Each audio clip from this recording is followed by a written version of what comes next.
अस्सलाम वालेकुम नाजरीन, मैं हूं अब्दुल। आइए देखते हैं आज का खबरनामा। आदिलाबाद के AIMM के साबिका एक्स चेयरमैन फारूक अहमद के भाई मीडिया से मुखातिब हुए हैं।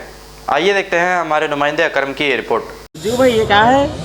कहीं को ढकलम ढकली नको भैया, आराम से कोई चले लियो ना, तो आप ले लो ना, तो कहीं को आइए आप लीजिए। लगा तो ऐसा लगाओ ना।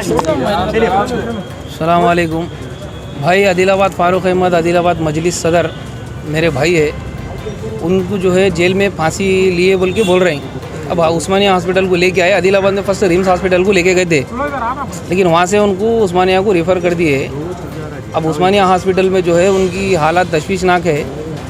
डॉक्टर का कहना है अभी कुछ कह नहीं सकते, जो है वेंटिलेटर पे लगाएंगे बोल के बोल रहे हैं। हमारा मुतालबा क्या है, हमारे मीडिया के ज़रिए हुकूमत तेलंगाना से, कि फ़ारूक अहमद पे जो है पुलिस का बहुत टार्चर था और आदिलाबाद के लोकल MLA जोगू रामन्ना का बहुत टार्चर है।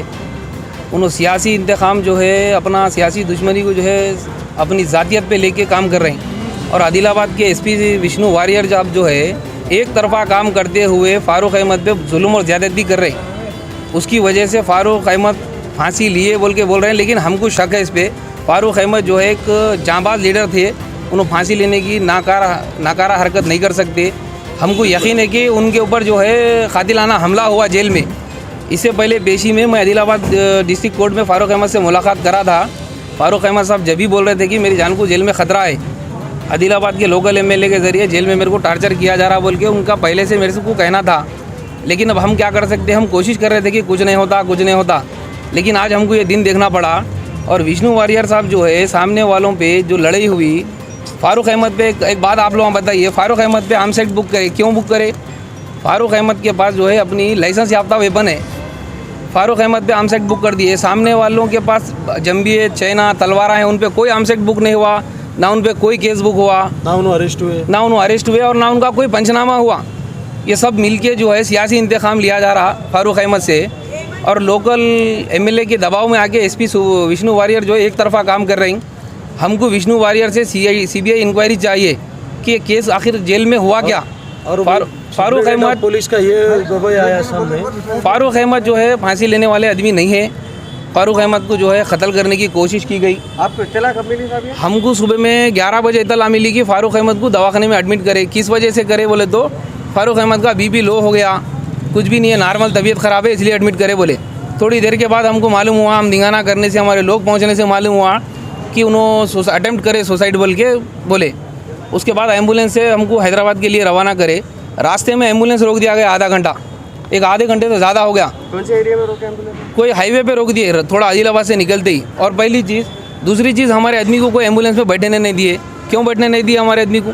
हमारे पास वीडियो भी हम रिकॉर्ड करके वायरल करे, आप लोग देखे होंगे। और रास्ते में एम्बुलेंस रोक दिए, हम लोग क्या वजह से रोके? हम लोग निकलने के बाद थोड़ी देर के हम पहुँचने के बाद पूछे कि एम्बुलेंस क्यों रोके? बोलते हो नहीं कुछ भी नहीं, ज़रा हमको फॉर्मेलिटी पूरी करना है, SP से बात करना है। क्या बात करना था? SP से क्या बात करते? हाईवे पे बोलिए आप एम्बुलेंस रोक के। एक आधे घंटे से ज़्यादा रुके होंगे, हम पहुंचने के बाद ही आधा घंटा हुआ। जान को कुछ धोखा हुआ तो उसकी कौन जिम्मेदारी? फ़ारूक अहमद को जो है अब मैडम बोल रहे हैं कि क्रिटिकल कंडीशन में है, 50-50 है उनका जो है ब्रेन काम रिस्पॉन्ड नहीं कर रहा, ब्रेन में जो है ब्लड नहीं पहुँच रहा।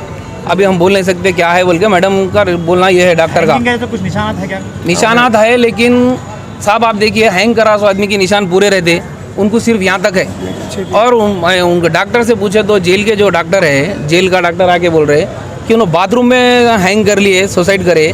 बाथरूम की हाइट 5 फीट है, आदमी खुद 5.5 फीट का है, बाथरूम में हैंग कैसा करता? और दूसरी बात, बाथरूम में उनको रस्सी लाके कौन दिए? जेल में रस्सी लाके कौन दिए हैंग कर लो बोल के? जेल है क्या है? और दूसरी चीज़ साहब, अब तेलंगाना स्टेट में कितने मर्डर्स नहीं हो रहे आप लोग देख रहे हैं। आए दिन डेली एक मर्डर हो रहा, किसी की चार्जशीट नहीं डल रही, किसी को फास्ट ट्रैक कोर्ट पे नहीं लाया जा रहा।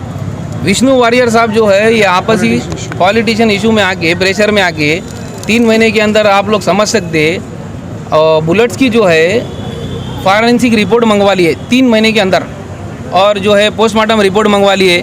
वीडियो की फॉरेंसिक रिपोर्ट मंगवा ली है। 3 महीने के अंदर ये सब करके 89 डेज के दिन 4 बजे चार्जशीट डाला गया। 4 बजे लाते चार्जशीट, 4 बजे 89 डेज के दिन, बेल होने के दिन 4 बजे चार्जशीट डाली गई। पूरा मनसूबाबंद तरीके से काम किया जा रहा फारूक अहमद को फंसाने और फारूक अहमद का कत्ल करने के लिए। अंदर भी टॉर्चर कर रहे हैं। फारूक अहमद मेरे बड़े साड़ू है, इनके भतीजे हैं, इनके चाचा है, इनके भतीजे हैं। लेकिन मैं शुरू से फारूक अहमद के लिए काम कर रहा हूँ, बेलों के लिए मैं फिर रहा हूँ। मैं देख रहा हूँ फारूक अहमद के साथ ये ज़्यादती करी जा रही। आप लोग देखिए, फारूक अहमद पे आर्म सेट बुक करें, किस वजह से करें? फारूक अहमद की वेपन जो थी लाइसेंस है, ये लोगों पे आर्म सेट बुक नहीं करे जिसके पास हथियार है। मैं आप लोगों को से बताने के लिए लाया हूँ। इन पे एक भी केस बुक नहीं हुआ।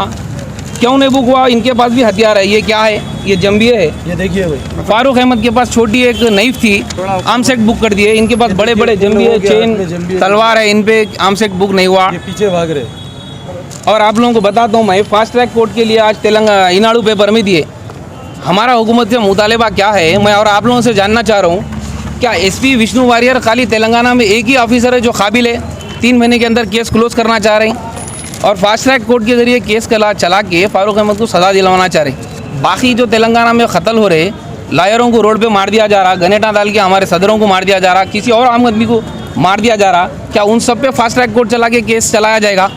फिर उन सब के ऊपर फास्ट ट्रैक कोर्ट की कार्रवाई नहीं हो रही। फारूक अहमद को अकेले को सज़ा दिलाने विष्णु वारियर साहब की इतनी दिलचस्पी क्यों है? क्या फारूक अहमद को सिर्फ एक ही गुनाहगार है? फारूक अहमद जो है सेल्फ डिफेंस में लड़ी, सेल्फ डिफेंस की लड़ाई हुई थी वो। आप लोग देखे कि एक बच्चे के ऊपर हमला करा तो उसका बाप जो है चीता को मार दिया, निहत्ता एक खूंखार जानवर से लड़ लिया। ये तो जालिमों से उन्होंने अपने बच्चे को बचाने लड़े। फिर उनके पास जो है, उनको कातिल थे नहीं थे वो सब कोर्ट बाद में फैसला करता था। फिर उसी तरीके से सब पे भी चार्जशीट 3 महीने के अंदर डालना, सब कातिलों पे चार्जशीट 3 महीने के अंदर डालना, सबको फास्ट ट्रैक कोर्ट पे केस चलाना।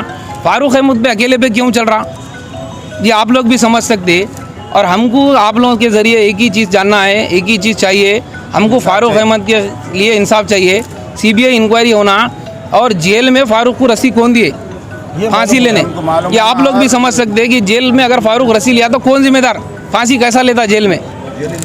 उनको फांसी दिया गया है या हमारा हम फारूक अहमद हमको पेशी में, इससे पहले पेशी में ही बोले कि मेरी जान को खतरा है जेल में। तो फारूक अहमद को कैसा मालूम था उनकी जान को खतरा है, उन्हें फांसी लेने वाले? आपका ओपिनियन क्या है साहब? मेरा ओपिनियन ये है कि फारूक का कत्ल करने की नाकाम कोशिश की गई। हम हुकूमत तेलंगाना से गुजारिश कर रहे हैं, रिक्वेस्ट कर रहे हैं कि जो है 100 दिन से जर्मनटन हॉस्पिटल ऑर्थोपेडिक से मुताल्लिक हर मरीज यहाँ शिफायाब।